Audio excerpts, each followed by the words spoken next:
Wake up, everybody. Hey, welcome, everyone. This is the Boomerang Radio Show, aired each and every Sunday right here on this network. That network, Studio W, The Buzz, your global radio network, circling the globe 24 hours a day, 7 days a week, with some of the finest programs you can find anywhere around the world.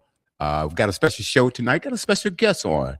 This gentleman has been on our network before, and he's welcome on this one anytime that we can have him. All right, ladies and gentlemen, let me give this gentleman a proper introduction, and that is my friend, my groove brother, fellowman, Warren Gibbs, clinician two. Okay, located in Durham, North Carolina.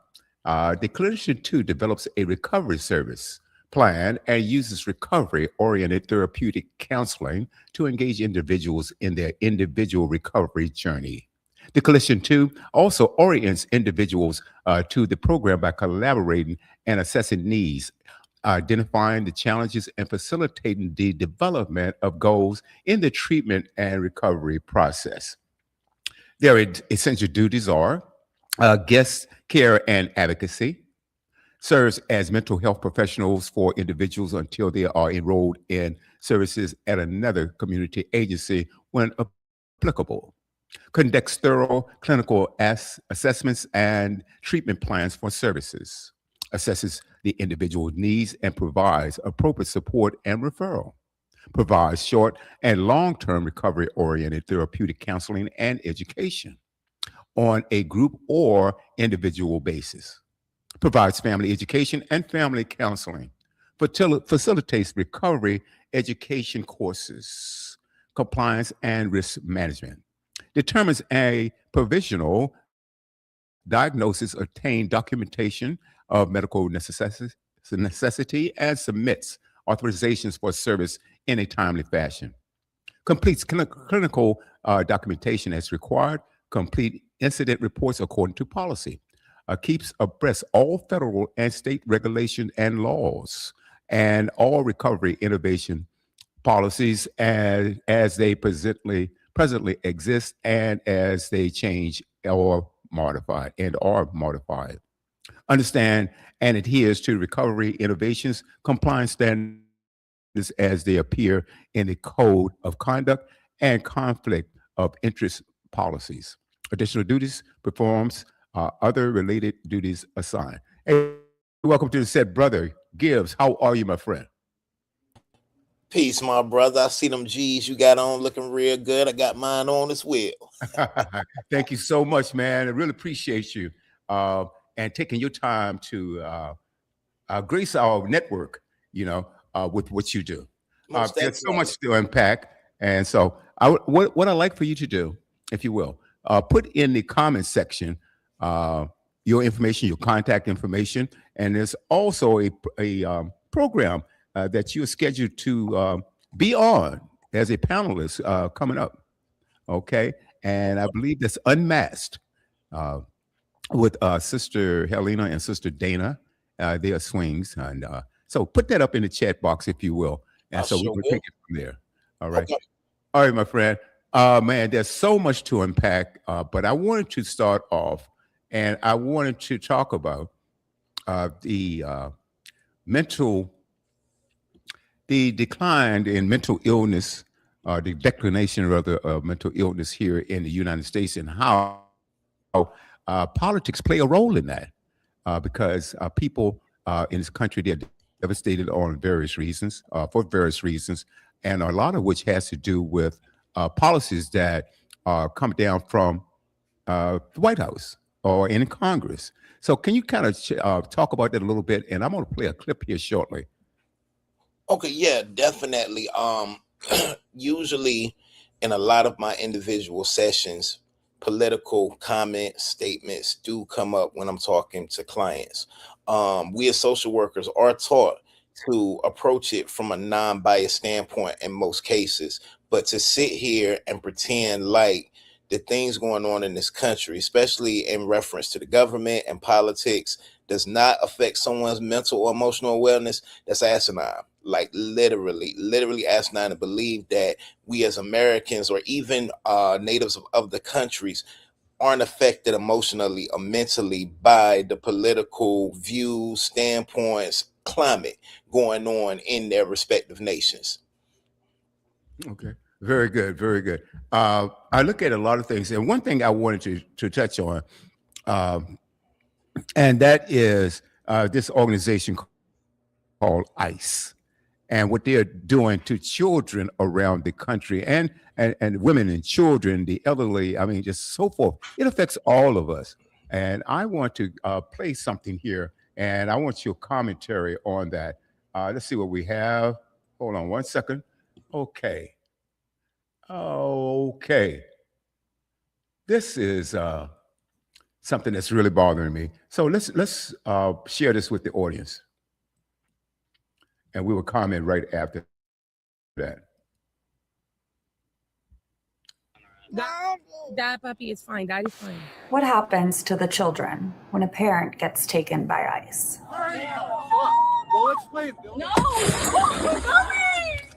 For the parent, it could be months inside of a detention center or being deported back to their home country.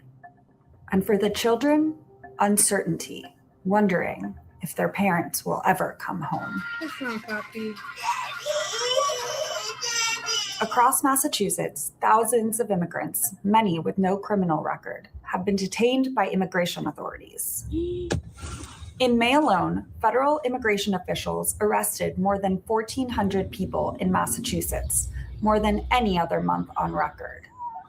A considerable number of those arrested are parents. Left behind are their children, some too young to understand what has happened. We recently followed two families with children whose parents were taken by ICE. The absence of a parent leads to severe financial stress and a mental toll that can be devastating for the children. Almost 30,000 U.S. citizen children in Massachusetts live with at least one parent who is undocumented, and many other children who are not citizens are living with a parent who does not have a legal status. In a statement to the Globe, the Department of Homeland Security said that parents are asked if they want to be deported with their children, or ICE will place them with a designated safe person that the parents choose. The Department of Homeland Security also said that parents can use a mobile application called CBP Home that allows them to voluntarily self-deport. The department added that it is offering $1,000 and a free flight out of the US for those who choose that option. Our reporting shows that these incidents are challenging and disruptive for these children and their families. With President Trump's recently signed budget bill that includes more spending on immigration enforcement, experts say this could lead to more ICE arrests, leaving more children without their parents. To read our full story, head to bostonglobe.com. Okay, we are back.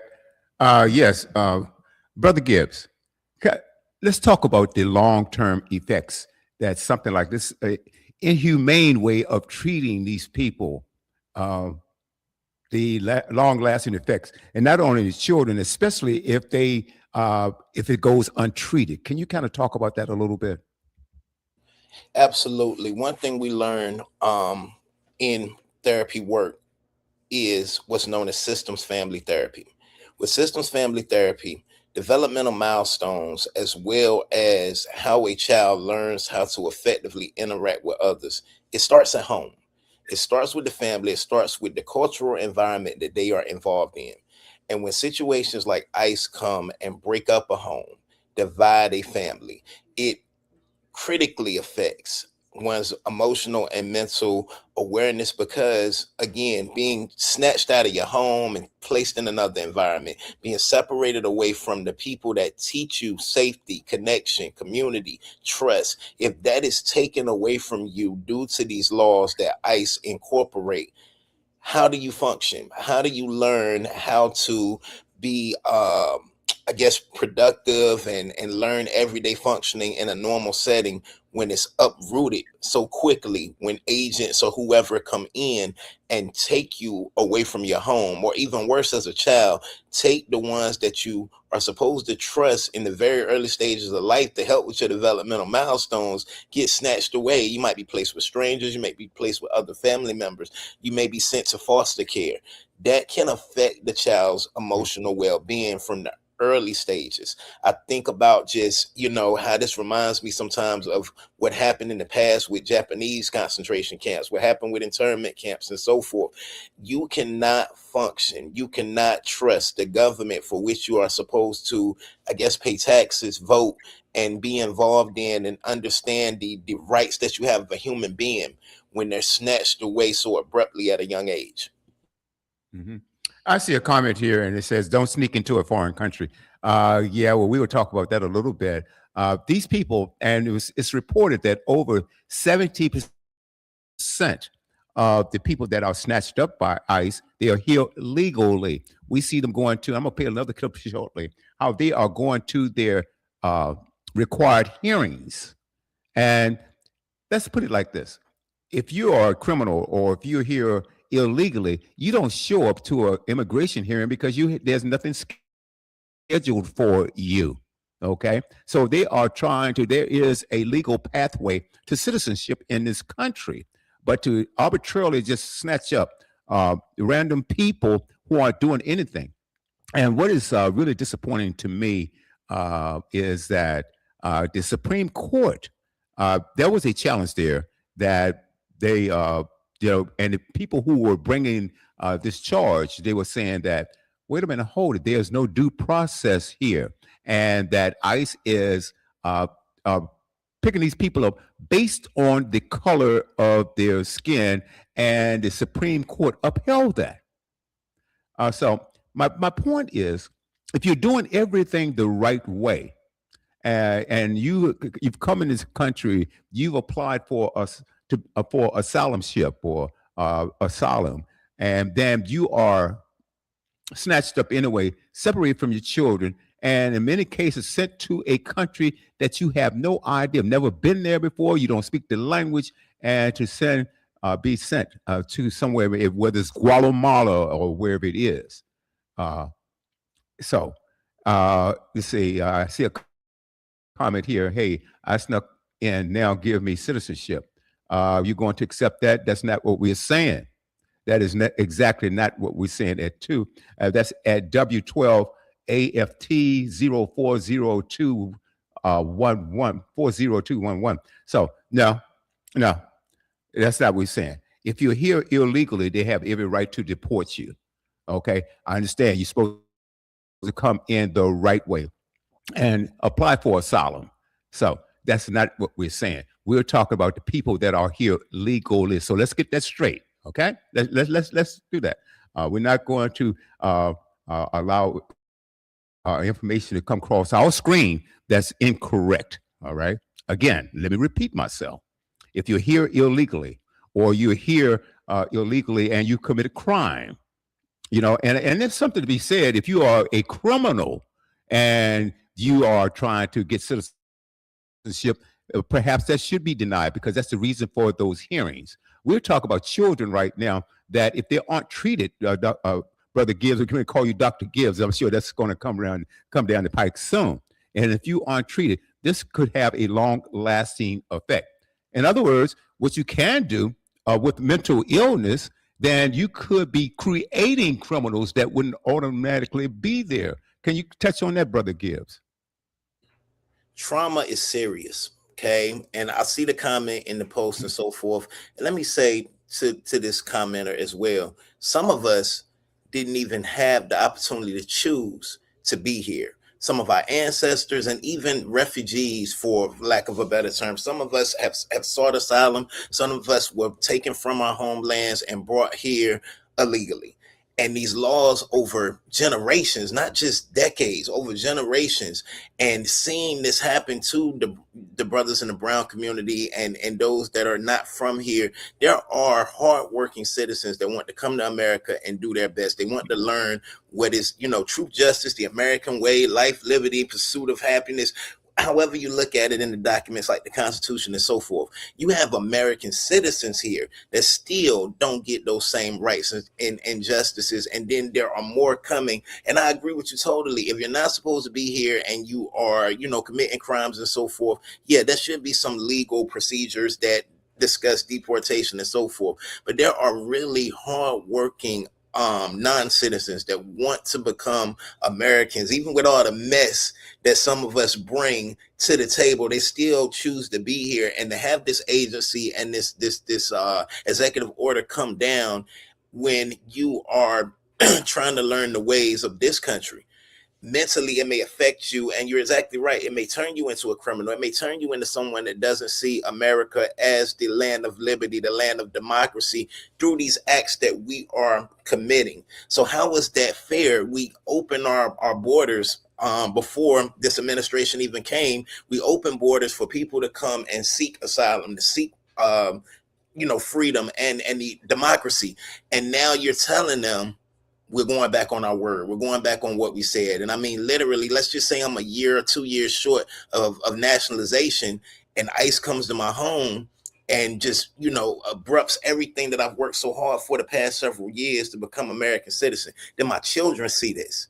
Okay, it puts a bad lens of this country into these young people. And the folks that we fear, the criminals, the terrorists that you're mentioning, we're breeding them through these acts that we're committing and telling them you don't deserve to be here. Now, again, like my brother said, they haven't done anything illegal. They haven't done anything that would violate the rights of this country and deserve to be deported. But because this executive order was put in place and you create this paranoia that can cause anxiety, that can cause stress, that can cause depression, and these things lead to actions that may be considered or viewed as abrupt, illegal, or, domestic terrorism and so forth.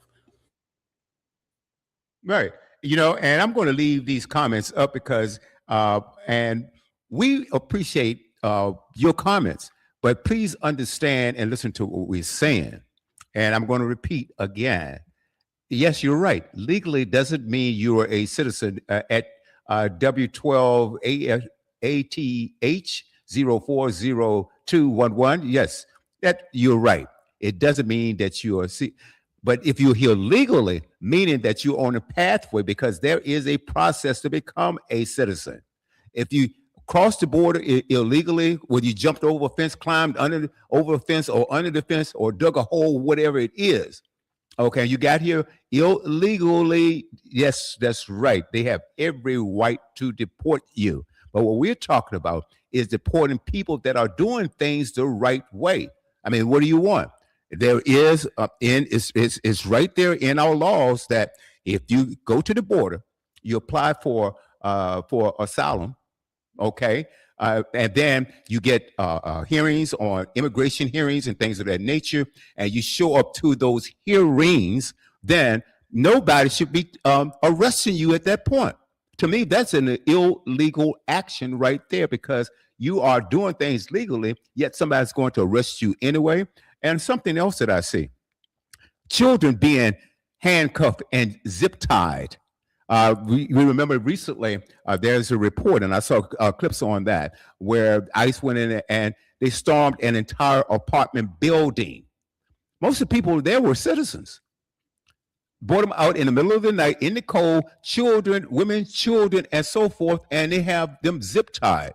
Come on. And like Brother Gibbs was just saying, this, and I'm paraphrasing, brother, is that when we allow these things to happen, you may be creating a criminal down the road, because you are creating mental stress and causing a mental health issue. Okay, it is absolutely not right. And I'm gonna tell you something else. Just like he is, you know who he is that I'm talking about. They're targeting brown people. Black and brown people, okay, from other countries, targeting those people. Yet He wants to give a speedway or an accelerated way for white South Africans to be in this country. Now, they didn't come over here applying for asylum. They didn't apply for that. This is something that he wants. And he wants colors. He wants people here, Sweden, Norway, South Africa, white South Africans, okay? Now, if you notice, he didn't do the same thing for black South Africans, all right? He's, right now, they're targeting the Somalis. Now, Somalis, I saw a clip where there was a group of Somalis that are targeted, and they supported this guy. That's because, let's see, just because you're doing things the right way, what are you talking about? I mean, we are obligated to continue the process. The Brown brothers paid their way. You want to give foreigners what your forefathers earned immediately? Well, you know, guess what? This is a country of immigrants, whether you black, brown, or whatever it is, okay? This is a country of immigrants. So I have no idea.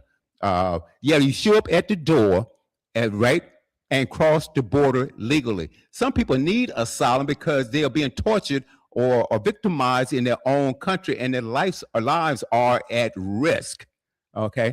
I would love for you to do some research on that, my brother, whoever you are. So, but anyway, I'm going to go to another. Brother Gibbs, what I'm pulling up with this next clip. Anything else you want to say on the matter? Yeah, and I see the comments as well about showing up at the door and so forth. So let me just put a little more insight into what you're saying, brother. Imagine coming from a war-torn country. Imagine coming from a country where the freedoms are not given to you, such as they are in America.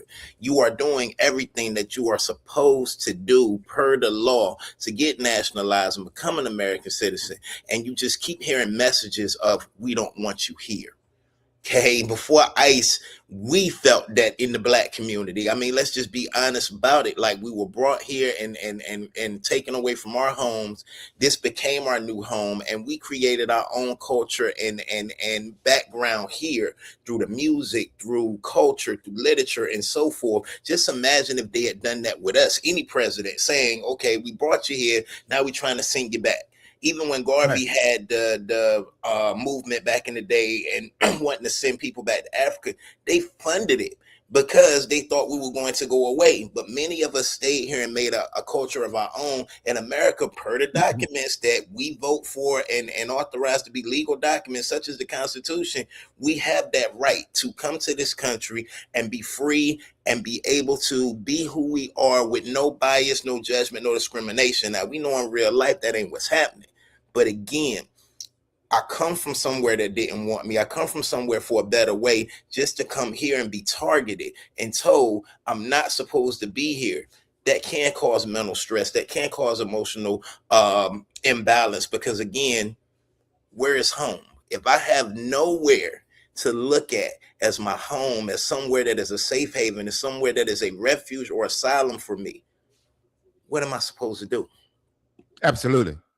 Absolutely. And you're exactly right. And if your life is on the line and you're fearful for your life and you feel for your children's life, then yes, you come here and you do it. And so I appreciate your comments, because this gives us something to really rebuttal. Go back and make your country better. Make your country better. How? Like the brother said, if you really don't have a place to call home because you're afraid that you're going to get murdered, are you supposed to stay there? Are you serious right now?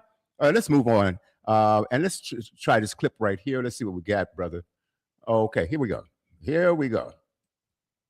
I work with kids who are a group that would be targeted by this, and a lot of them have been expressing so much fear and anger, and I just feel like I would be remiss to not do my part, because I can, and I'm not going to be taken. They are definitely scared. I hear third graders comparing their skin color and wondering who's the most at risk. You know what I mean? Like, these kids are fucking terrified. You want to see what real independent journalism funded by the people for the people looks like? Have you ever heard a story like this in a person that we have interviewed? Apologies for the interruption. I just like to underline some points every now and then. So Olivia, why did you want to be out here today? I'm Claudia, but yes, I just think we've all seen ICE terrorizing members of our community for so long, and it's getting so much worse. It's getting violent, and it's just something that you need to speak up for. You need to speak up about, because this is not only anti-democratic, and it's not only racist, and it's not only against what we want, but it just needs to stop. So that's why we're here. Yeah, I work with kids, and a lot of them right now are really scared. I work with kids who are a group that would be targeted by this, and a lot of them have been expressing so much fear and anger, and I just feel like I would be remiss to not do my part, because I can, and I'm not going to be taken. So I need to do what I can do. When you say you work with kids, like what age group? Like how young is this fear registering? It's going all the way down to like 3rd grade, I would say. Even younger. They're not really entirely like conscious of it, but they are definitely scared. I hear 3rd graders comparing their skin color and wondering who's the most at risk. You know what I mean? Like, these kids are fucking terrified. Sorry, they're very terrified. Meaning kids are actually physically comparing their like skin color to each other, being like on a spectrum almost of how likely am I to be profiled, to be abducted by ICE. I don't even know what to say after that. I mean, that is absolutely horrifying. I wanted to get a sense from you guys. First time out here at Broadview, first time protesting. Like, give me a sense of like your activism here in the Chicagoland area really just since Operation Midway Blitz started. I haven't been to any protests, and I think the most recent violent ones have really like activated me, and so that's partly why I'm out here today. I've done active like protests before, but not after Midway Blitz started, not since then. Same for me. This is my first one in this. Yeah. First time at Broadview. I've been to a few protests earlier in the year, just about ICE in Chicago generally, but it's gotten bad enough that we have to come out here. And it's not easy to come out here too. If you don't have a car, it's 2 hours by public transit. They make it hard to get here, so it's not easy to come out often. Yeah, and you all are illustrating a couple of points. One, we noted as we walked up, we've been out here for weeks now, interviewing folks who have been on the ground here. We noticed a lot of new faces. You know, over those weeks, you can start to see, oh, that person's here again, they're local. Okay, tonight, a lot of new faces. Trying to get a sense now, what was finally the thing that pushed you guys to be out here? I heard you reference a couple of things in there, but if I could get you to expound in a little bit more detail. Was it one thing in the news? Was it just the ability to finally get out here, scheduling? Like, what was it that led you to finally come out here and express yourself here in Broadview? I think this is the first time I saw a protest ahead of time. I wasn't really seeing the ones before. And then there was some in Brighton Park. I think that was the ones that got super violent. And the people who were there documenting that did amazing work, because it made me realize how violent, how like up and close and personal, how violent they are. So that's why I pick it out. Yeah, I want to say, so she's making reference to Brighton Park, which is the neighborhood where Marimar Martinez was shot by ICE agents. We were there on the ground the day that it happened. We were there in Brighton Park. We were there when ICE fired tear gas and flashbang grenades into the crowd as they were leaving. As they were leaving, they did that. They did not need to. They had the road clear. They could just drive out. But instead, they're popping tear gas. They're setting off flashbang grenades just because they could. Just into protesters. Sometimes they missed. There was one house where they threw tear gas. It looked like they were trying to land it somewhere near a group of protesters, and instead it ended up underneath the porch of a nearby home. That then we spoke to the homeowner the next day. Wouldn't go on camera, but explained to us that some of that tear gas had made it inside. That was some of the things that we were seeing out there. And ICE not distinguishing between any folks, because Chicago police got tear gassed right alongside of the people who were there to protest ICE's presence there in that community. And then as soon as ICE left, that crowd dispersed. So again, showing that ICE has been, as we've seen in instance after instance out here, has been the antagonizer. I don't think that any of you would be out here if the ICE facility were not here. Is that correct? 100%. Okay. All right. I'm going to stop there just for a second here. Brother Gibbs, there's a whole lot to unpack there. these young people are out there because they're sick and tired of doing this. And like he said, the last thing I've heard him say was that ICE is out there antagonizing people, and those people wouldn't be out there protesting if they weren't there. And in many cases, they don't need to be there. And if you look at the cities, this is all politically motivated. I think it's done on purpose. And the purpose is, and you have to look at this administration. They will give you a reason why they are doing something. And the real reason happens to be opposite of what they really want. I think that this is part of a cover-up. This is part of maybe trying to deflect from the Epstein files and other criminality that this government is doing under this administration. And if you look at other things, just look at something different. I'm going to play this a little bit later on in the program.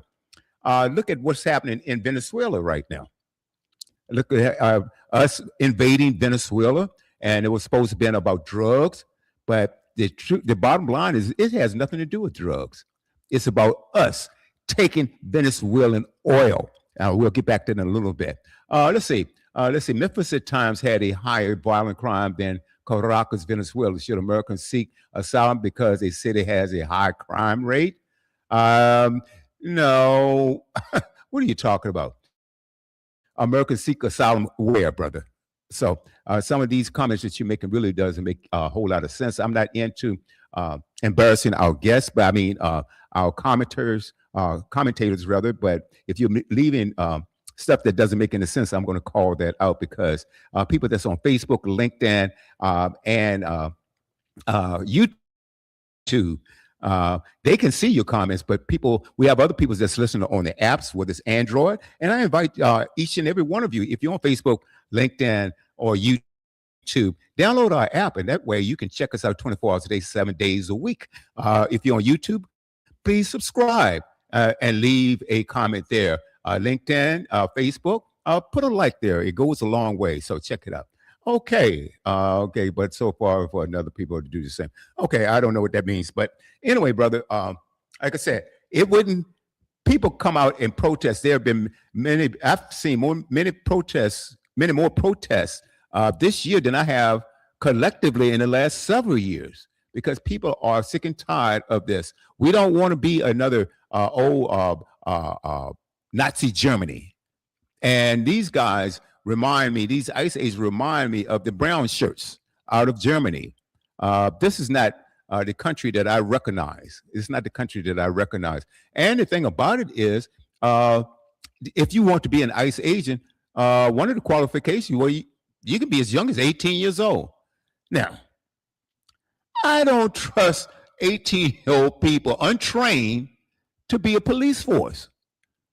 And these guys got $170 billion budget over the next several years that they can use. And you find out, if you do a background on these clowns, you'll find out that a lot of them are criminals. A lot of them are criminals. So it is absolutely crazy. They don't know. They are not trained. A lot of them aren't trained. As a matter of fact, the training, my friend, it has been reduced. They do not train them, okay? They are not trained properly. And if you heard what I just said, I mentioned to you that a lot of them are criminals. They are criminals themselves. Many of them have been arrested. They have even shot their own. I saw a clip where this pastor was outside of an ICE facility, and they shot him in the head with a rubber bullet. They shot an innocent woman. But there's another clip, I don't have that at my disposal right now, where they shot this innocent woman on the way to work. She was on the way to work, and she was a citizen. So what I'm saying is they are not trained. There's no due process. And the thing about it is, if you have a warrant, and many of them, they don't even come with warrants. They'll say, well, we don't need a warrant. I mean, they act higher than your regular law enforcement or police officers in many areas. So I'm going to step aside and let brother Gibbs, talk about maybe the clip I just played and any other commentary you might have, my brother. Absolutely, because I'm looking at the comments as well, and I saw the video clip. So let me go back to what my man said about Memphis. Us as American citizens are struggling. Many of us financially struggling. So imagine being in a city with a high crime rate like Memphis, and you move for a better solace, and you take everything that you work hard for to put your children and your family in a better surrounding, and you're snatched out of it because you don't fit the bill. Don't matter if you're from another country or not, you don't belong here. And just knowing that can mess with your mental and emotional wellness. You literally took everything you had out of savings, everything to move your family to a safer environment. Let's take the cities out of the equation. Let's take the countries out of the equation. I just want to move to an environment so my children can live a better life. For one, it's costly. That can affect you mentally and emotionally. Look at, just us trying to put kids in a private institution because we believe they'll get a better education, and just the tuition costs for that. Let's look at putting our kids in college. Let's look at sending our kids from somewhere like Memphis to move here with the cost of living where I reside now in the Greater Triangle area of North Carolina. The cost of living is rising.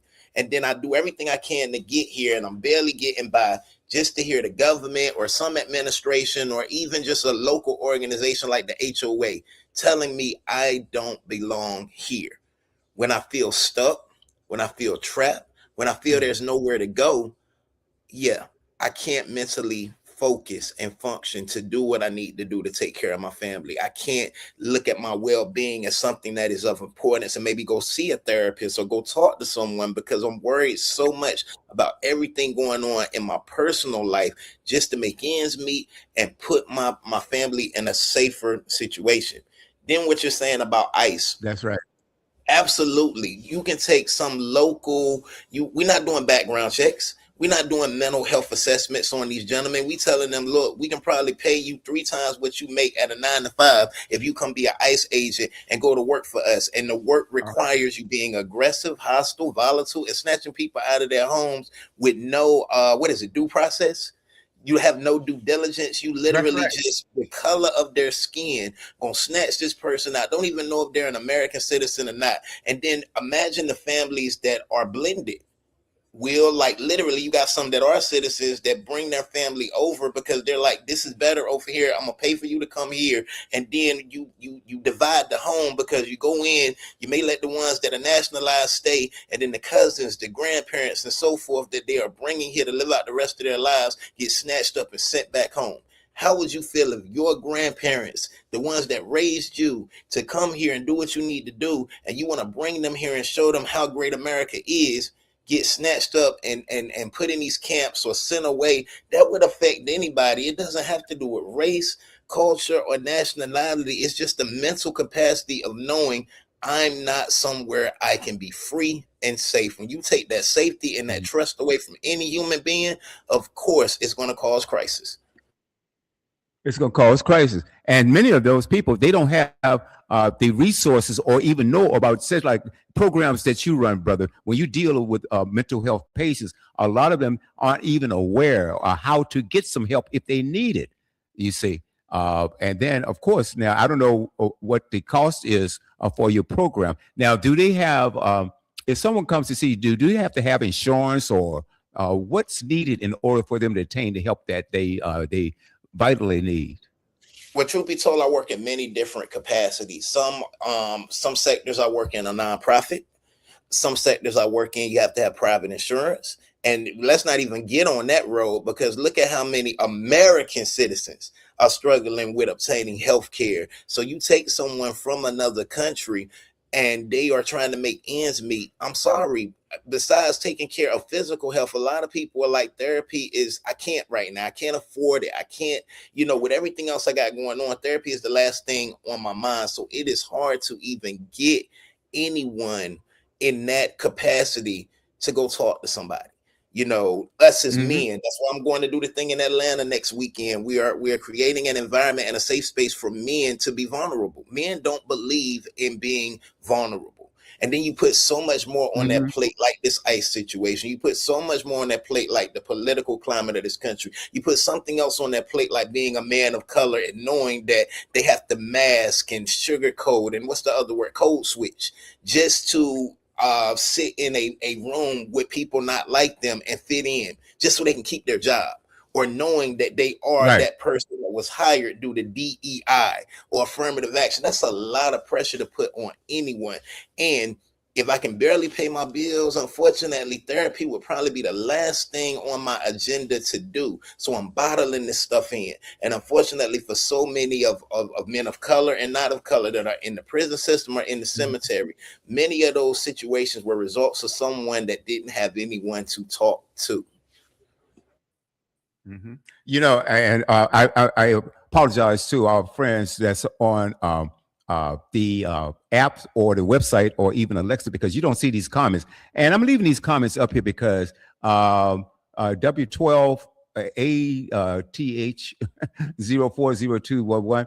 There are many people out here that have the same mind, the thought process that you are right here. And I'm gonna read a couple of these because what you're saying really doesn't make a lot of sense, but I'm gonna leave it up here for educational purposes. Okay.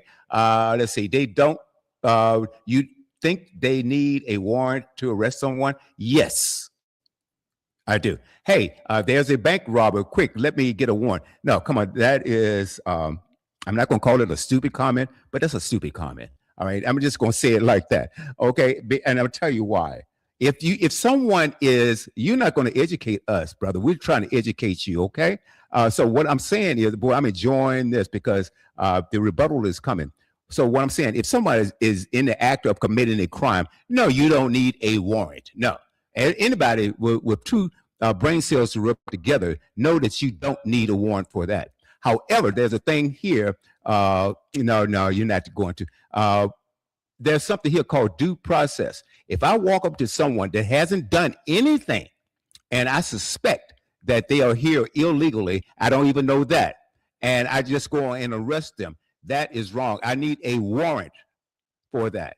Okay, I need a warrant to arrest that person because number one, I don't know. I'm just looking at them because they're black or they're brown. So let me walk up and I'm going to just put handcuffs on these people or intimidate or interrogate. And again, and let me be crystal clear.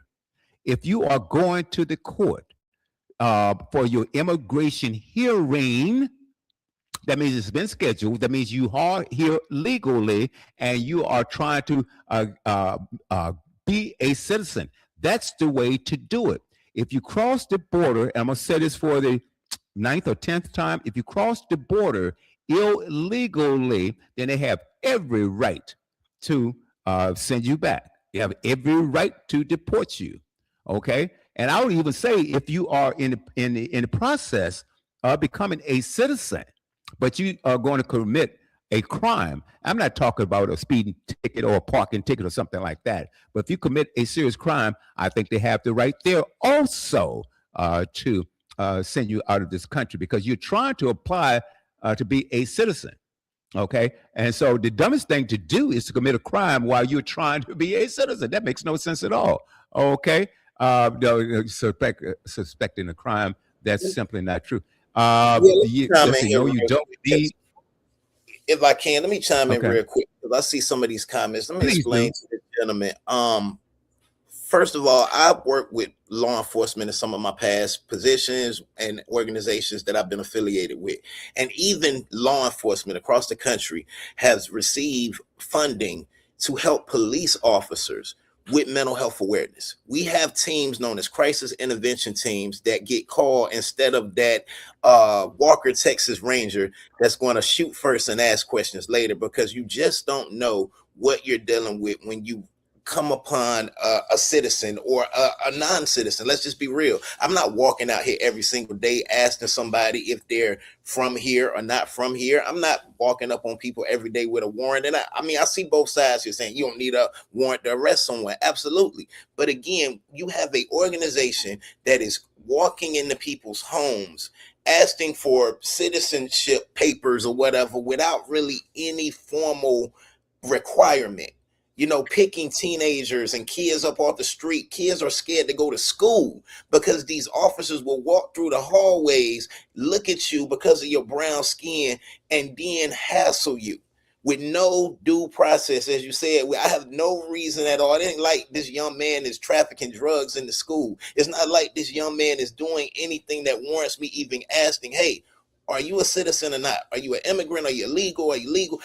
Where is the requirement, or where's the due process there that makes ICE agents approach anyone and say, we need to screen you, or we need to check you? And what really needs to happen is, going back to the mental health aspect, we have states like mine that will allow you, if you're 18 years of age with no criminal background, to go and secure a weapon. No mental health assessment, no screening beforehand. And you worried about the immigrants, the ones that want to go to work and make a living in America. But then we got other people that are from America that are doing these acts of domestic terrorism because no one is checking or taking a minute to say, let's check his mental health. Have there been instances before talked about anxiety or depression? Has there been instances before where he's, said things that he was going to do? Like, we just arrested a young man, 18 years old, for making statements about terrorist attacks and being affiliated with ISIS. Grandfather knew for years. All the grandfather did was hide knives because he thought it was just him acting out.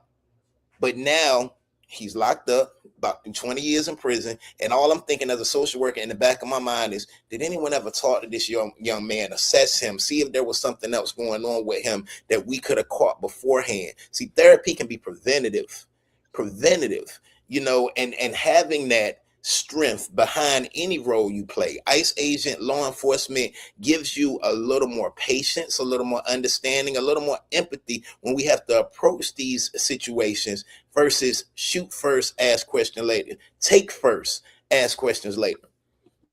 And this brother wants to know, what does due process mean? I'm not sure whether he's being facetious or he really doesn't know. Educate me. What does due process mean? Okay, let me tell you what it is. Due process is a process of law enshrined in the 5th and 14th Amendments, requires the government to provide a person with notice and an opportunity to make their case in court before depriving them of life, liberty, or property. Due process protects us from the arbitrary exercise of government power. I hope that helps out a little bit. And yes, you need a search warrant. You say you need a search warrant for someone's property, but you don't need a search warrant to arrest someone you suspect of a crime. If someone is committing a crime, but you have to have reasonable, articulable suspicion, okay, and it better be solid, because that's how a lot of these clowns get fined and or they have to, and sued after he's sued. And after they are detained, that's what they get, due process. After they detain, well, you have to have a reason to detain someone, because if you illegally detain someone, you can also be sued. Okay, I hope you knew that. I hope that clears up things for you. I'm gonna go to this next clip. Let me say this, go on, brother. Yeah, suspect. I keep hearing that word, and that's what on both ends we need to analyze and look at. Again, there are many people walking this earth. They might be a suspect, they may not be a suspect, but again, I feel personally like you're both saying due process has to be put in play, because just think of how many people are here and they may be non-citizens and they're not getting trailed or tracked or whatever this ICE process is, because they're not doing anything wrong. That's why I have a problem with ICE. Because again, if they aren't doing anything wrong, he's saying they're illegals. What defines an illegal? I want to ask you that as well, this commenter, because what defines an illegal? I can literally live in this country, go to work, do what I'm supposed to be doing under the radar, never commit a crime, and ICE will never come get me. That's what I got a problem with, per se. I'm not agreeing with the ICE process. I'm not agreeing with people that are here they're not supposed to be here. Now, I totally get where you guys are going when you say you commit a crime, but if crime is one of those mitigating factors versus anything else, then you got plenty of people here that are not nationalized citizens doing what they're supposed to be doing, going to work, paying taxes and everything, and never get noticed by ICE. And then you're going to single out people and get it wrong sometimes. Like we just said, people getting sued, there are fines and so forth because we snatched up the wrong one. There needs to be a more formal explanation or investigation of who you gonna pick, who you're not gonna pick, or just leave them alone if they're not doing anything wrong. Because again, you're breaking up homes, you're creating more people with mental health situations that didn't have them before due to trauma, due to discrimination, due to the what I feel are illegal procedures in which you determine whether you should be detained or not. That's right. That's right. And also, to the guy that's, well, I assume that this is a gentleman. They are illegals. You don't know that. You really don't know. They're getting detained because they are illegals. Look, let me just share something with you. There have been hundreds, at least up to 200 American citizens that have been detained by ICE. Did you know that? Did you know that? You've also have some that's been deported. Did you know that? So what we're saying is, if they're here illegally, but you don't have a warrant, you don't have anything, you have no proof, you're picking these people up because they are brown. Well, what about some of these white people who have come here illegally? Okay, how many of those have been detained by ICE? So, hey, brother, get your facts straight, but we're here to educate you today. All right? Let's go to this one. Look at this. Look at this. You know, it's not often that I get to use Gestapo and good news in the same sentence, but I am happy to report that that guy has been relieved of his duties. But we need to call out and talk about both what he did and also what relieved of his duties does and doesn't mean. And we also need to explore why that guy got fired, but this ICE agent in DC who dropped his gun and then proceeded to point it at onlookers in rush hour traffic didn't get any kind of reprimanding or punishment for his complete inadequacy, despite our brave fascist stormtrooper losers allegedly being held to the highest professional standards. And look, I know this will be hard to watch. I actually don't even know if YouTube will allow me to play most of the footage I'm about to try to show you. But this is more important than ever to talk about. So get loud, get vocal, get mad, and subscribe to Really American to help us fight back and bring attention to this. Because if MAGA can cancel docs and send death threats to people for simply disliking Charlie Kirk, I think the least we can do to push back on the left is to show the true colors of these fascist pigs and put pressure on someone to hold them accountable for their actions. We'll break down this poor family's plight in just a second, but Jesus Christ, just look at this. Pull her away. Pull her away. Suerte. Suerte, señora.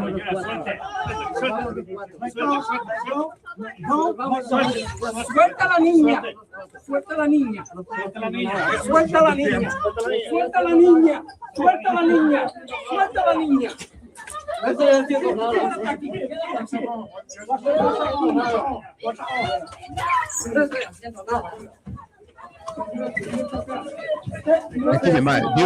That child is being shoved up against a wall while her father's being ripped away from her. Oh, how pro-life of you. Oh, how pro-children. But no, folks, MAGA needs to protect the women as well, right? Watch this. Adios. Adios. Adios. Come on, man.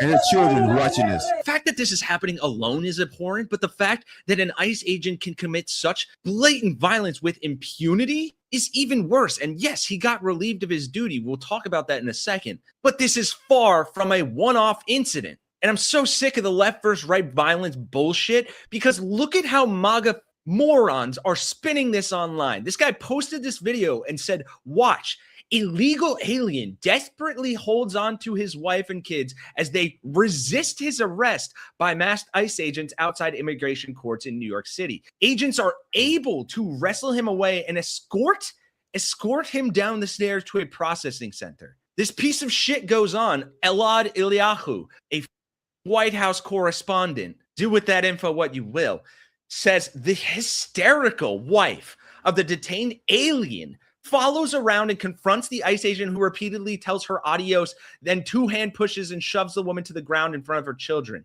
Hysterical wife? This is some high-level misogynistic reply. Shame on you for promoting this. He's in immigration court. Cowards in masks ripping this man away in front of his children and then assaulting his wife.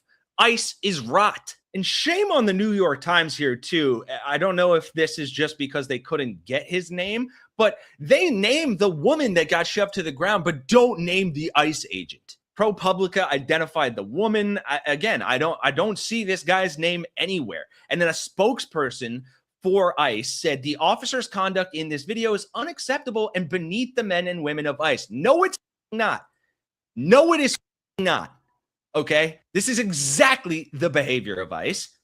And she goes on, our ICE law enforcement are held to the highest professional standards, and this officer is being relieved of current duties as we conduct a full investigation. She then declined to elaborate when asked if the officer had been suspended or fired, saying, quote, that's being determined pending investigation. Who the hell is in charge of that investigation? This incompetent asshat who dropped his gun because you guys hire only the best, then proceeds to point it at a crowd of people. I don't even know if I can show this video. I'm going to leave it playing here like this while I explain the story. I mean, just listen to how this starts. Like, the guy is on the ground screaming for help.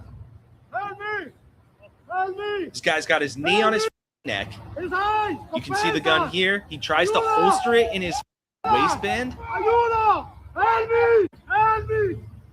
And then right here, he reaches for it, drops his gun,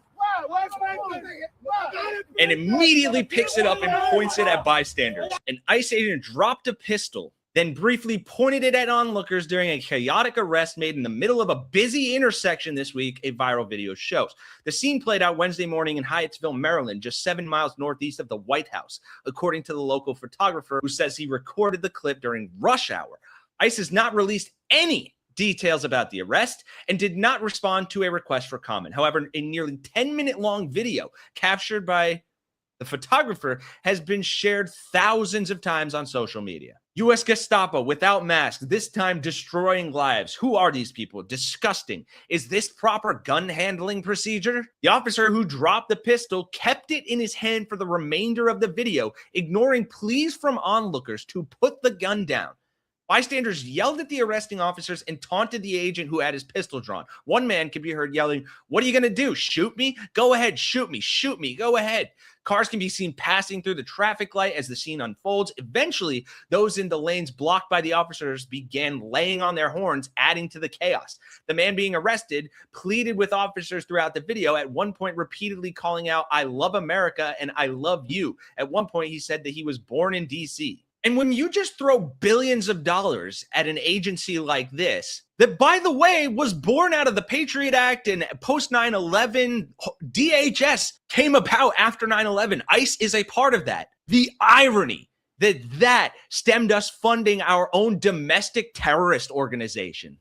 And so what the these are our brave heroes that are supposed to be held to the highest standard, and we're only bringing in the best. We're only hiring the best. People who can't even de-escalate, and we're giving them guns, we're giving them body armor, masks to shield their identities. But no, the left are the violent ones. The left are the problem. Get off your high horse and go to hell, MAGA. This is the problem. You are the problem. And your complete lack of human decency, empathy, Christian values, and your willfully blatant, blissful ignorance of what is actually going on. ICE is paying Palantir $30 million to build Immigration OS, a surveillance system to track immigrants' movements, which we all know, and the government has unfettered access to all of our data. All they do is good things, right? Remember the Patriot Act? Remember the NSA? Remember Edward Snowden? Speaking of which, here's Ronan Farrow explaining exactly what the Okay. All right, we're going to end that right now. Okay, let's do this. Okay, got some getting some interesting comments here. Okay, and I could see. Okay, you're a grifter. Okay, all right. I don't know what that means. Well, I know what grifter means, but I wish, shucks, we could get some money in here, guys. Hey, why don't you subscribe? You can help the process here. All right. deport all illegals, no due process, just fingerprint and deport immediately. Wow. So I guess, Kenneth, you just, I guess you came in late. We said, I don't know how many times, Brother Gibbs, we said this before. If you're here illegal, you deserve to be deported. Yes, yes, yes. Okay. But now, this couple that we saw in the courtroom, they are not here illegal. They're going through the process. They apply for asylum. Do you know what that means? Okay. Perhaps you probably need to look that up, sir. All right. They are not here illegal. There is a legal process to enter this country. You understand? And most of the people in this country come from immigrants also. Did you know that? Your parents probably came from immigrants. Okay. Not unless you are Native American. Not unless you are Native American. If you are, let us know. All right. If not, you came from immigrants. All right. Okay. So yes, if they are illegal, no due process. Well, you still have to go through the process to get them out of here. But they deserve to be deported. You have to make sure that you are right. Okay. And due process, I read it. I'm not going to read that over again. But you also have to go through the process. But these people aren't illegal. They're in the courthouse going through their immigration hearing. I don't know how many times we have to say that. Perhaps you just came on the program late, but they are here illegal. That's a legal process that the government has designed, and the courts have designed, so you can become a citizen of the United States. Okay, you got that? So the point is, Brother Gibbs, and also look at how they treated that father, and look how they treated that mother, throwing their mother on the floor and arresting her or detaining her. And the children are watching. That's what I'm saying. It's causing a larger, this is your field, brother. It's causing a larger problem than we have in the first place. Now, I'm going to say something else. Immigrants commit less crimes in the United States than Americans. Did you know that? They commit less crimes than Americans. You know why? Because they want to stay here. They want to be here. And they're afraid that if they commit a crime, that they will be deported. Americans, I'm going to repeat this again. They create less crimes than American citizens. Okay? Brother Gibbs. A criminal don't want to get caught. Plain and simple, for lack of a better term. You're exactly right. Criminal, non-criminal. At the end of the day, nobody wants law enforcement at their doorstep every single day, even if you're not living in the right way. Let's just be honest about it. And I agree with what you said about, less criminals. I mean, more immigrants are non-criminals than they are. But it's deeper than just this when it comes to the mental health scope of practice, because again, I'm very non-biased about views when it comes to ICE, when it comes to deportation, anything. What bothers me is this: as a black man, my brothers that are brown, this environment, this atmosphere, this aura that we are profiled, that we are looked at in this way, legal, illegal, a citizen, non-citizen. We walk the streets every single day looking over our shoulder, having to act accordingly, whether we are supposed to be here or not, because of this stigma. Again, the problem is there are nationalized citizens that are Hispanic that are being investigated, being screened, being addressed by ICE because of the color of their skin. I'm sorry that everybody can't relate, but we can. Literally, I have to carry myself in certain environments where I have to know my surroundings, know how I walk, know how I talk.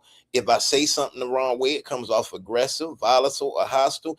And it takes very little for a law enforcement officer or even an ICE agent to flip the script and take away my due process. Because yes, American law does say when you are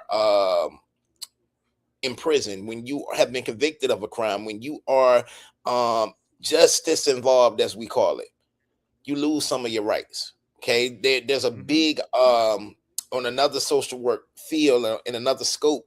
There are people advocating for prisoner rights and so forth because there are very inhumane conditions in these holding cells, very inhumane conditions in our prisons, very inhumane conditions in these correctional facilities. Many of them are privately owned, and things happen there that advocates, lawyers have had to come in and get people out of these situations or ask for them to have rights because no one's looking.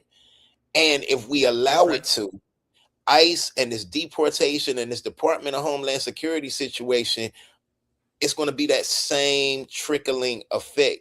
And I'm still going to stand up and advocate and say we see more acts of terrorism domestically than from anyone that is an immigrant who you may consider illegal. More acts of terrorism are happening on domestic soil. When are we going to address that? Versus they're not supposed to be here, they're non-citizens, this border, this wall, this whole thing has been happening since MAGA came. But we still have issues at home. You so focused on going outside and not handling the problems on the inside.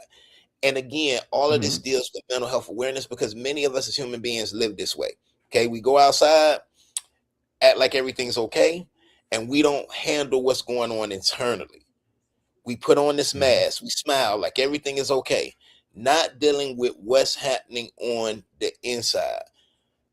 It sucks what happened to that husband and his wife and kids. It sucks what happened with that gentleman that was kneed on the ground and the guy was pointing the gun at the bystanders and so forth. But just look at the image we're portraying. If you want to take away just the whole legal matter of it, look at what other countries are saying. Look at what other countries are saying and so forth. Look at people that may want to come to America and create new innovations and creations, because come to think of it, many of the inventions in American culture came from people that you would define as immigrants.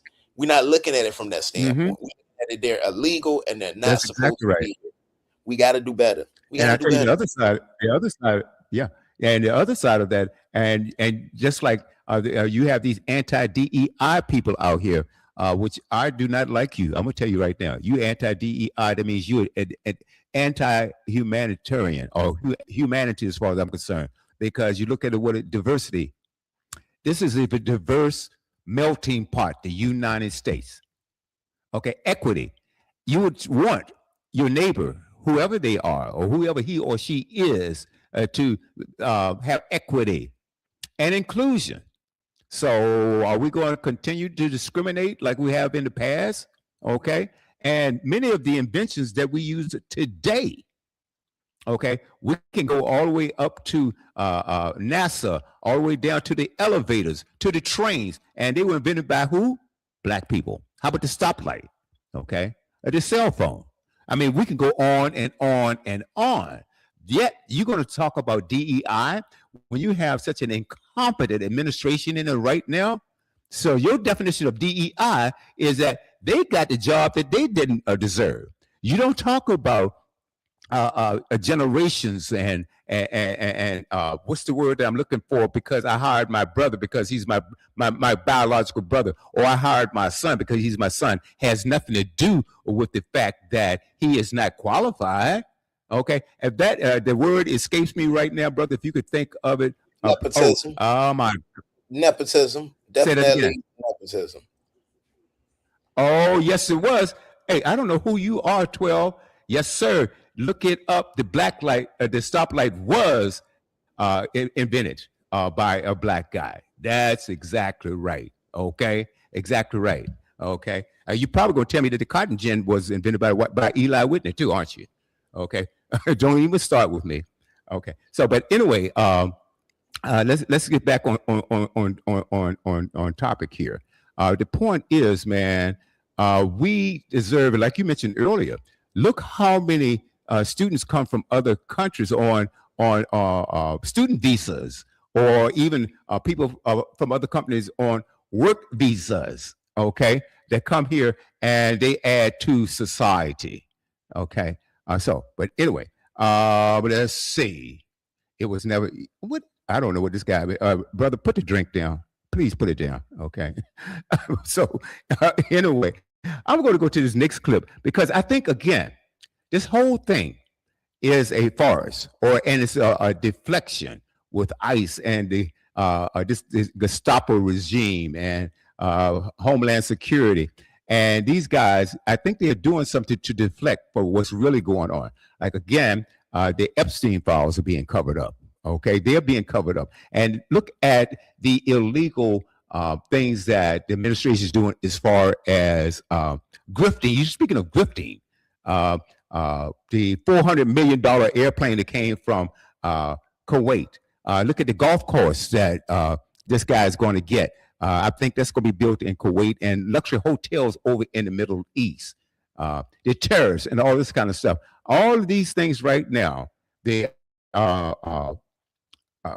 okay, I'm going to skip that for a second. All these things, I think, is a deflection. And it's just like when it comes to us invading Venezuela, which leads to my next point, brother. And so we have to understand we have Venezuelan adults and children living in this country. There are children and adults in Venezuela that are being terrorized by this government. So, and are we going to go and invade and take anything that we want? It seems like this is what they want to do. He's talking about taking over Iceland, talking about taking over Canada, the Panama Canal, so forth and so on. So what is this all about? This is absolutely crazy. It is absolutely nuts. Now, remember what they said. We're blowing up the narco terrorists. We are blowing up these drug boats. Okay. And this, I forgot, I don't know how many now boats we've blown up. And they says, some lawmakers said this is a war crime. But technically, we're not in a war because Congress is the one that declares war, right? And so if it's not a war crime, then it's pure murder. Okay. And the one that and one clip that they haven't released, they did show the first strike, and that's when they hit this boat, and you had two survivors, and they're floating on something like and some people describe it as no bigger than a tabletop. And what they do, they struck them again and killed these men. That is inhumane. Now that is murder. That's against international law. And what are we doing down there anyway? Okay. Now think about this. What you're supposed to do now, it's supposed to be a drug boat, but you blowing up the doggone boat. So where's the evidence? Where is the evidence? And I heard something the other day, and it says, well, some of those, what's been washing up on shore here lately has been traces of marijuana. Okay. Traces of marijuana. I thought you said it was cocaine, but you don't have, you blown up the evidence. What you do, and what has been done in the past, is that you seize the boat, you arrest the people. If you have, if you suspect them, go on and arrest them, or seize the boat. And if there's some illegal things that's going on, if there's illegality going on, then you arrest the people, you lock them up, and then they get a trial. You don't kill them. Okay? That's against the law. But they will not release that second strike when they actually murdered these two men. Okay? You don't see that. Now, I'm going to tell you right now, in case you're listening, okay, the Martin traffic light before Garrett Morgan's patent, which was never even used. Okay. I'm on 12 because I just, yeah, let me jump in here because I'm on 12 hard because I looked at that comment and I decided to do my own personal research while he did. And I want 12 to know that even though JP Knight was a predecessor of the traffic light coming up with a patent, Garrett Morgan's is the one that is more frequently used and is the standard. So yes, you can say JP Knight invented the modern traffic signal. Yeah, he did before Garrett Morgan, but it took this black man's patent that is still used today. So I just wanted to shut that down because I was seeing his comments and everything. Yes, it is Garrett Morgan's that is the standard. There were several gentlemen before Garrett Morgan that came up with these ideas of a traffic light, but his is actually the one I'm looking at it right here. Garrett Morgan's is the T-shaped 3-position signal that has the essential warning phase, yellow light, significantly improving safety by giving drivers time to react, leading to the modern system. And before we get into the Venezuela thing, just imagine if another invention that changes and betters human life and safety could have been created, but ICE took that gentleman out of the country. Just think about that. That's right. That's right.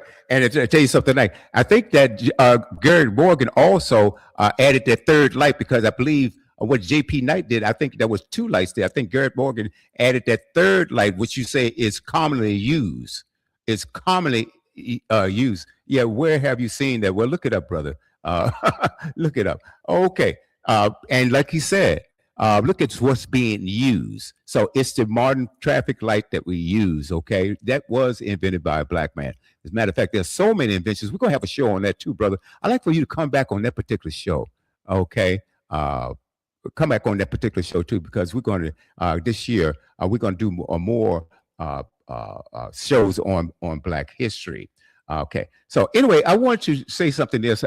We were talking about the drug boats or alleged drug boats that are being blown up. Okay. And I'm going to tell you right now, it had nothing to do with drugs. Nothing to do with drugs. And if you listen to the president's comments back there, we can go back to 2019 and even up to today. He didn't mention anything about drugs. He was talking about taking Venezuelan oil. That's what it's really all about. That's what it's all about, because Venezuela has the largest oil deposit in the world. And there's no questions about it. Okay, let me add this one here. Okay, here we go.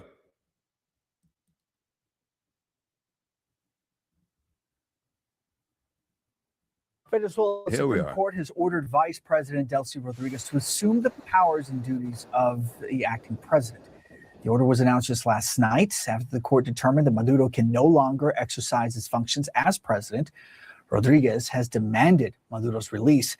As CNN's Paula Newt reported. Just hours after the dramatic extraction of her president by U.S. forces, Venezuelan Vice President Delcy Rodriguez was the picture of defiance. Surrounded by regime loyalists, she called the U.S. operation barbaric, declaring Nicolas Maduro is the only president of Venezuela. Known to many in the country simply as Delcy, Rodriguez has been an influential and reliable regime enforcer for nearly 2 decades. She began in the government of Hugo Chavez, faithfully implementing the tenets of Chavismo, the nationalist populist movement that brought the Venezuelan economy to its knees. When Chavez died in 2013, she remained an assertive voice within President Maduro's government. Uncompromising in her rhetoric, she vilified the Venezuelan opposition and frequently warned the country about the threat of foreign intervention. Crucially, as energy minister, she also has been a steady hand in funneling Venezuela's dwindling energy revenues to the regime. Seen here last month with state workers, she says, "We have something to tell Mr. Trump. Venezuela doesn't owe the U.S. anything." And yet, Rodriguez has for many years been sanctioned by Canada, the EU, and the United States. CNN attempted to question her in 2016 after... Wait, just pause for a second and let this sink in. We all woke up to headlines, clips, and frantic reactions claiming that Donald Trump just crossed a line most people never thought he actually would.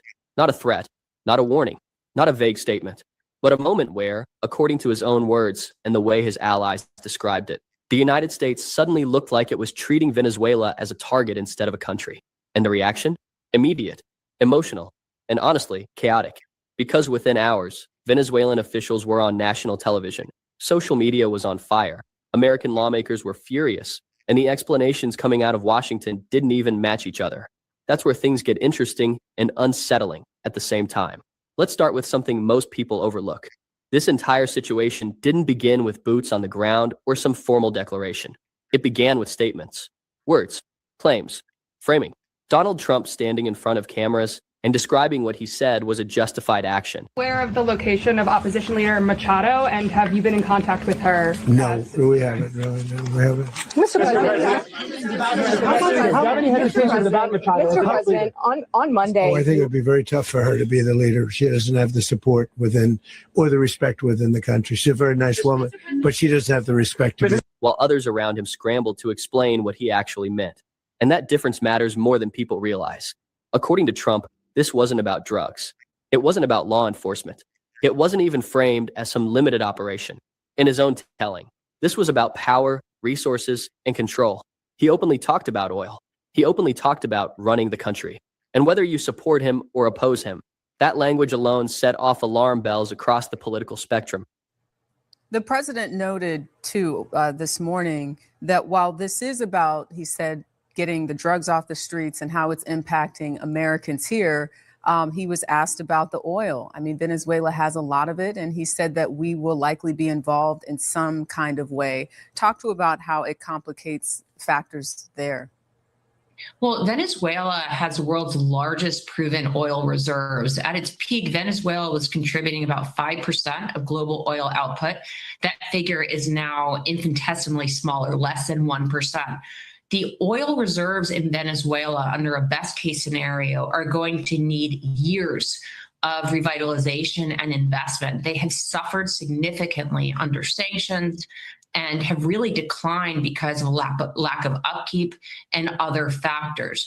So one of the outstanding questions is whether President Trump and the administration will look at, under certain circumstances, really based on who takes power next, lifting sanctions, lifting prohibitions on U.S. and international companies investing in and operating in Venezuela to help bring their oil fields back online in an efficient way, to revitalize their heavy industrial base. Venezuela Oil business in Venezuela has been a bust, a total bust for a long period of time. They were pumping almost nothing by comparison to what they could have been pumping and what could have taken place. We're going to have our very large United States oil companies, the biggest anywhere in the world, go in, spend billions of dollars, fix the badly broken infrastructure, the oil infrastructure, and start making money for the country. And we are ready to stage a second and much larger attack if we need to do so. So we were prepared to do a second wave if we needed to do so. We actually assumed that a second wave would be necessary, but now it's probably not. The first wave, if you'd like to call it that, the first attack was so successful, we probably don't have to do a second, but we're prepared to do a second wave, a much bigger wave, actually. Now here's the twist. Almost immediately after Trump spoke, Venezuela's acting president, Delcy Rodriguez, went on national television and delivered a defiant address to the country. Her message was blunt. Venezuela would never be a colony. Venezuela would never recognize any president other than Nicolas Maduro. And whatever pressure was coming from the outside, they were not backing down. From the reactions I've seen, that speech wasn't just for Venezuelans. It was aimed straight at Washington. Rodriguez wasn't speaking like someone preparing to negotiate. She was speaking like someone drawing a line. And when leaders speak that way publicly, it's usually because they believe backing down would be politically fatal at home. That's where the tension really comes from. Because while Venezuelan officials were signaling defiance, Trump was sending a very different message. In comments reported by multiple outlets, he suggested that foreign forces, specifically Cuban personnel, had been protecting Maduro. He claimed many of them were killed during the operation, framing it almost casually, as if to say, they shouldn't have been there. And you don't want to have that, but we're going to be rebuilding, and we're not spending money. The oil companies are going to go in, they're going to spend money. We're going to take back the oil that, frankly, we should have taken back a long time ago. The U.S. leader indicated that Venezuela's Vice President, Delcy Rodriguez, would be sworn in as interim president, but she rejected that account, demanding Maduro's immediate release and warned Venezuela is ready to defend itself. Maduro has arrived in New York to face drugs and weapons charges. President Trump, meantime, has justified the intervention by accusing him of being the leader of a drug cartel, allegations he denies. Venezuela holds the world's largest proven oil reserves, with China as its top partner. Mary Trini Mera is covering the story for CNA in Caracas, and authorities are reacting to the situation. For the most part of this Saturday, the city of Caracas has remained in calm after Venezuelans woke up with 3 kinetic strikes conducted by U.S. military forces that ended up with the extraction of the leader of Venezuela, Nicolás Maduro, and his wife, Cilia Flores. Right now, the head of Venezuela is Delcy Rodriguez of the country. She appeared on national television surrounded by members of the military forces and also members of the key institutions of the country, saying, first of all, that they will declare a state of emergency to take control over the streets and the borders of Venezuela. She denied any conversations or negotiation with the Trump administration, as Donald Trump suggested. And also, she said that the one and only legitimate president of Venezuela is Nicolás Maduro. Delcy Rodriguez. Now, drinking warm water before bed improves eyesight almost overnight. Apparently, thousands of. Okay, let's go back. Okay, my brother.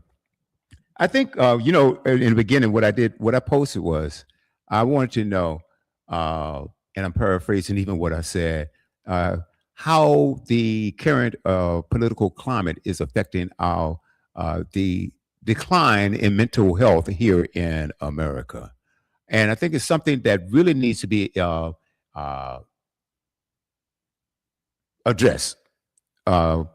It's something that really, really needs to be addressed, because you have a lot of people, a lot of sick people out here that, and you mentioned something that is spot on, and that is that a lot of people, with the cost of living right now, with the health insurance, food, buying food and housing and utilities and everything else, well, mental health, paying for mental health is probably the last thing that some of these people are even thinking about.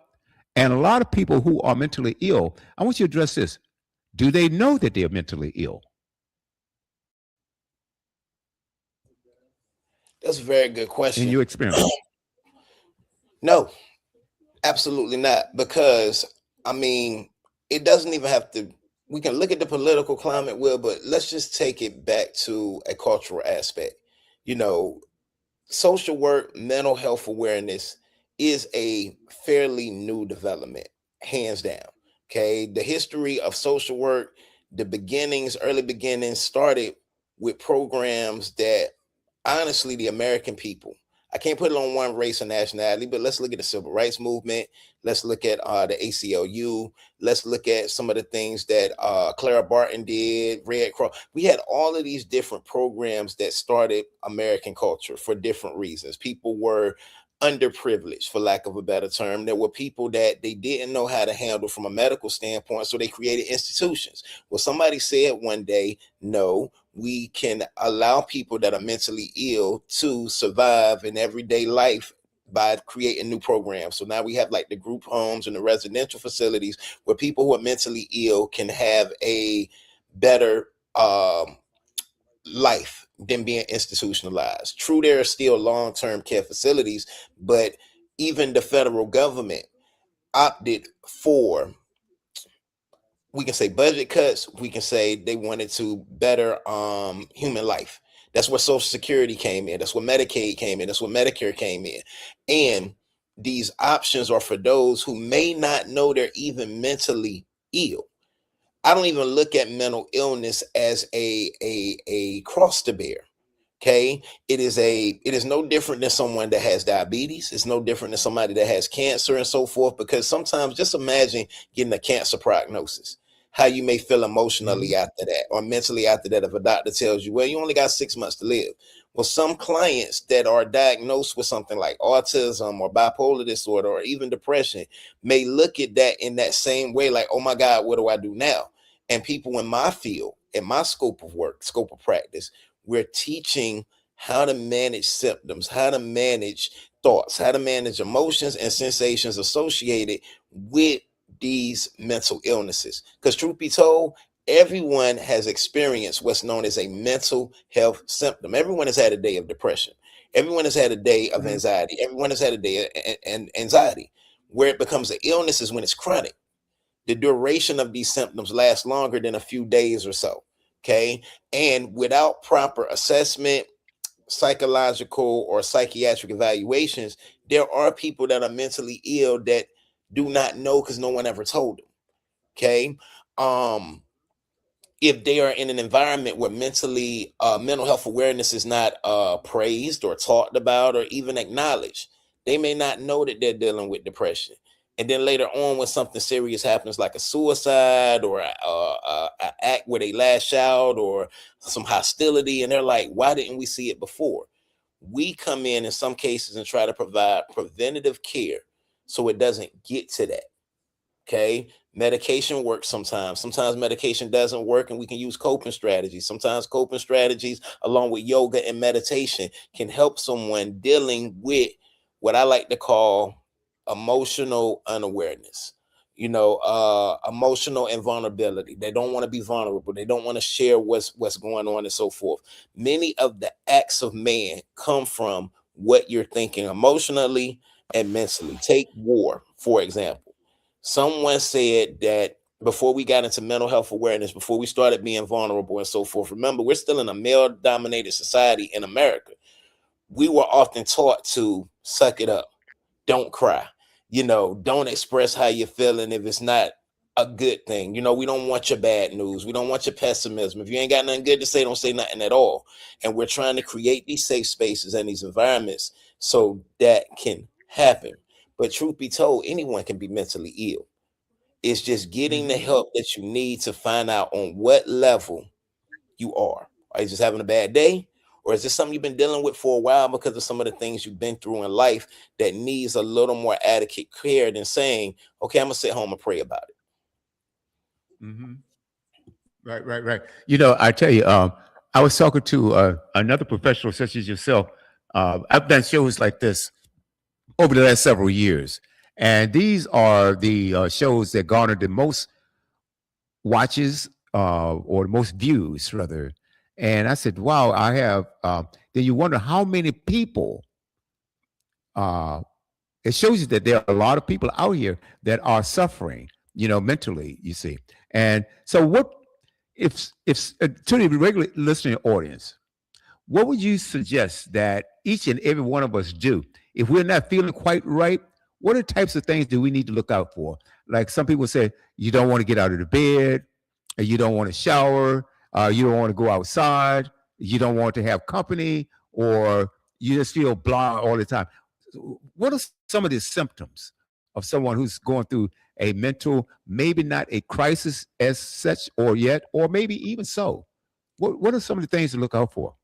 Those are definitely some of the symptoms, but for lack of a better term, and the best way that we define it is impairment and what's known as functioning. Okay. And the two main aspects of an impairment in functioning include social and occupational. And still being an associate myself and learning, occupational has so many different meanings, because often when we hear occupational, we think going to work, right? Like, I can't get out of bed. I don't feel like going to work today. I'm gonna call in sick. No, occupational also means like occupant. If you cannot occupy yourself in the ways that you normally function, in other words, the things that keep you calm, the things that keep you normal, the things that help you get out of bed are not hitting or resonating today. Like literally, you got to go to work and pay bills. You got to go to work and take care of kids if you got mouths to feed. That you got to hygiene is important, because if you don't, these things can happen, like staph and infection and so forth. Normal everyday functioning, the social determinants, the things that we do on an everyday basis, if we begin to not do those things over a significant course of time, then it becomes a mental illness. Again, I can have a bad day and I don't feel like getting out of bed. But if I don't get out of bed for the rest of 2026, there may be something I need to investigate, get assessed, and look at. I can get mad sometimes and lash out and cut somebody out. But if I can't keep a job, because I cannot socialize effectively with others. I'm always thinking people are out to get me. I'm always thinking that everyone is against me. I have nothing positive to say. And it goes on for a significant period of time. We're talking like 6 months to a year here. Couple days, couple weeks, maybe, but sometimes we look at it from 3 to 6 months. Sometimes it's 6 to 12 months. Each of these diagnoses have a duration of when someone has to observe and monitor these symptoms to identify if it's a significant mental illness. Oh, interesting. I see these comments here. We may address those. This is crazy. This guy is still on the traffic signal.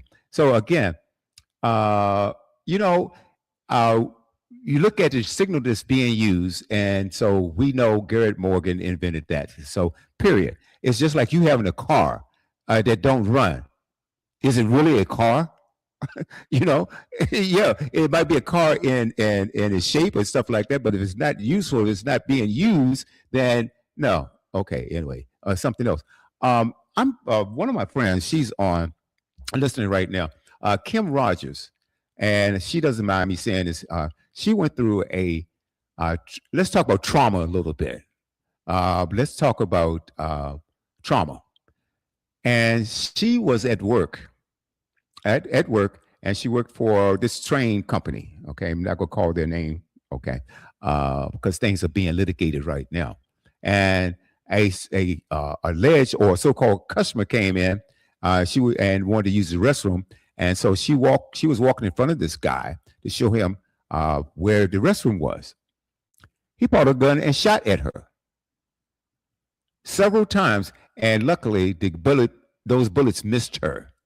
And so she hasn't gone back to work in several months now because she's traumatized to go back to that particular place. Because number one, often she was there alone. She had told the company, well, you know, we need security in this place. All right. They ignored her, and this happened. And so one of her insensitive co-workers was telling another co-worker, well, I don't know why she can't come back. You know, the bullet didn't hit her. Well, see, the fear of knowing that you almost lost your life, to me, brother, would be enough to cause a traumatic reaction. What's your take? I remember this case. I think you shared it with me last time I was on as well about your friend, and I'm sorry that happened to her. Trauma, as I said in the original podcast, trauma has no timeline. Okay, trauma has no timeline. People live with trauma sometimes until the day they die. And she went through something that would make anyone fearful or even stepping outside. And thankfully, we have approaches known as trauma-informed therapy and modalities and interventions that would help. I'm sorry that our coworkers feel that way, but they don't understand because they weren't the ones who got shot at. So yes, there are people that will stigmatize trauma and say, get over it, suck it up. That's why, again, men are so reluctant to be vulnerable in most cases when we're raised to grow up and be tough. Think about it. I can be honest and say, I cannot recall one time I seen my grandfather, and thankfully I was blessed to have my great grandfathers with me for a little bit in my young age. Never seen them talk about therapy. Never seen them talk about going to see somebody for counseling, any of that. These were just real men that handled their problems. In the case of your friend, what I would do is a modality that is known as exposure and relapse prevention, ERP therapy. And it is a form of cognitive behavioral therapy where, yes, we are exposed to the event, whether it's going back to work, whether it's going to that location, whether it's gunshots played on YouTube or something. But what we're trying to do is help her through modalities and cognitive behavioral therapy not see that workplace the same way. The trauma is always going to be there. The thought will never go away. But what we're trying to prevent is how she feels about that moment. We're trying to make her resilient towards what happened to her. And it may take time. It ain't something that's going to happen overnight. But in this approach, we work through we expose her to the environment, to the situation, to the traumatic event, and work on strategies so that every time she is exposed to this moment, it doesn't cause the same negative behavior symptoms where she may have crying spells, she may freeze, she may have a panic attack.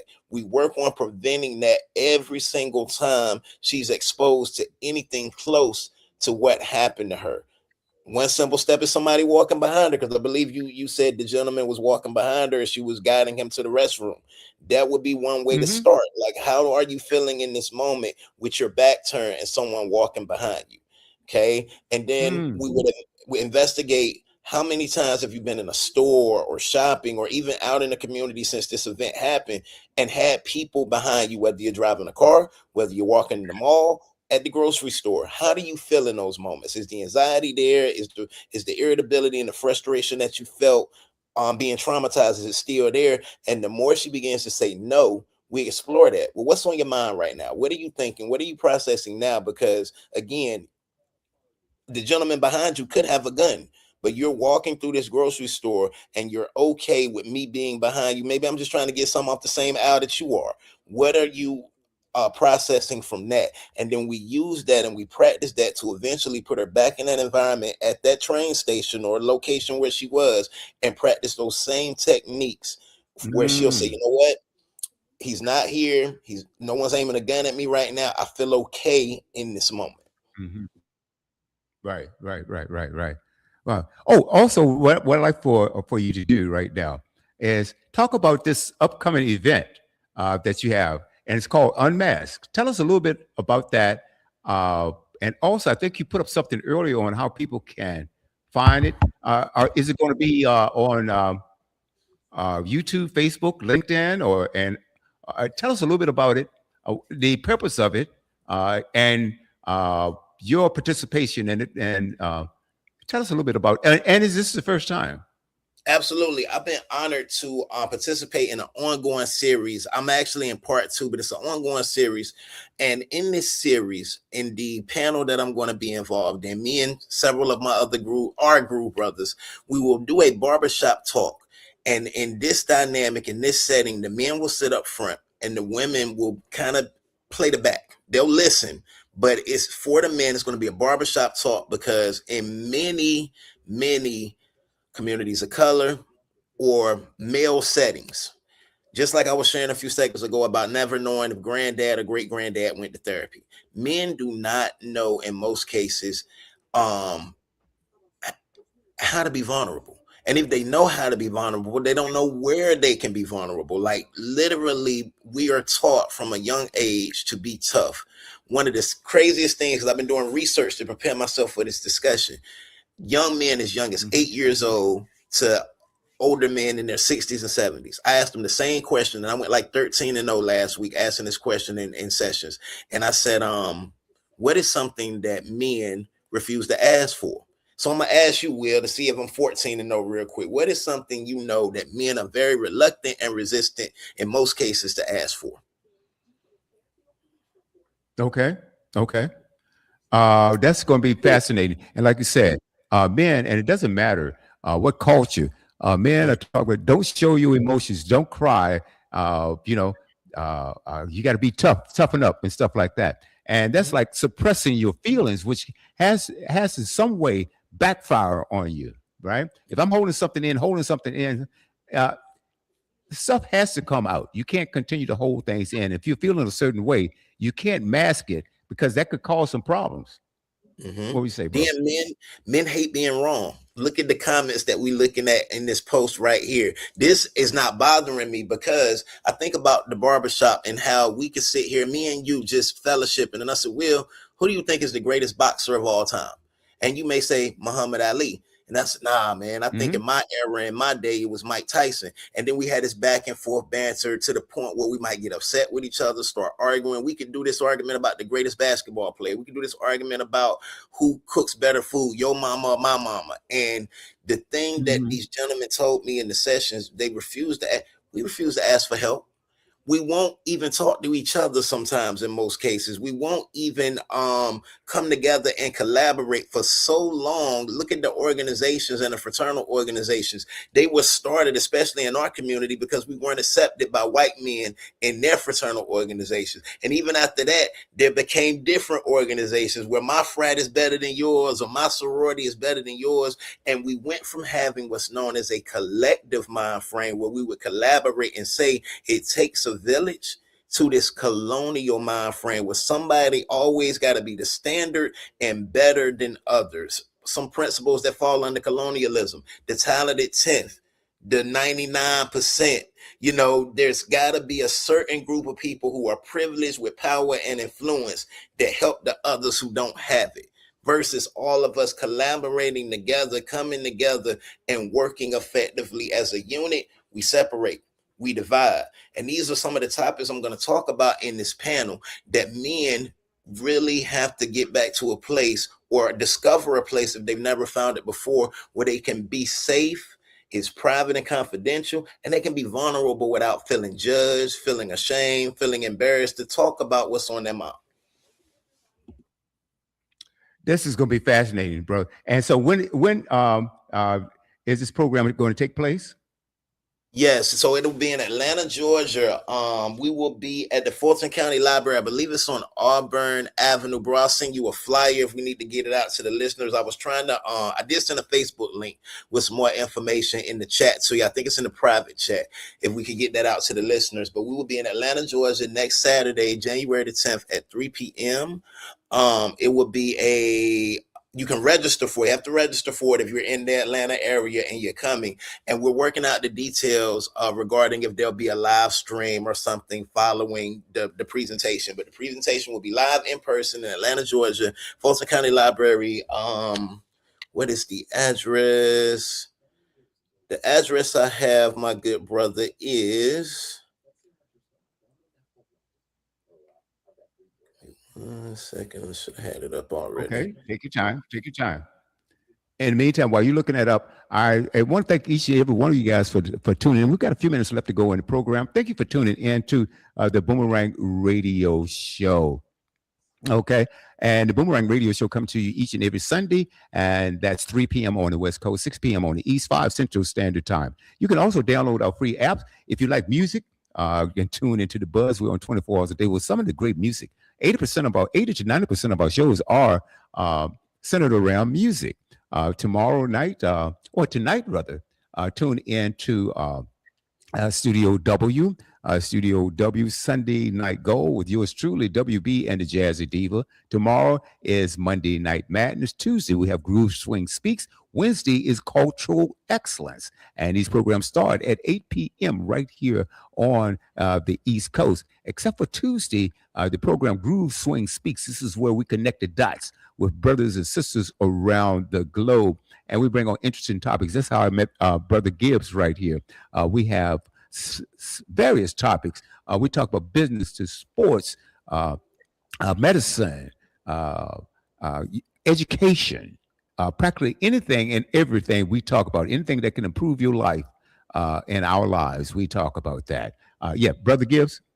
Definitely. So the name of the event is known as Unmasked Part 2. It will be sponsored or held by our sisters of the Atlantic Grad chapter of Swing 5 Swing Social Fellowship Incorporated, January 10th, 2026 at 3 p.m. It will be at the Auburn Avenue Research Library. That's 101 Auburn Avenue Northeast in Atlanta, Georgia. Open to the public.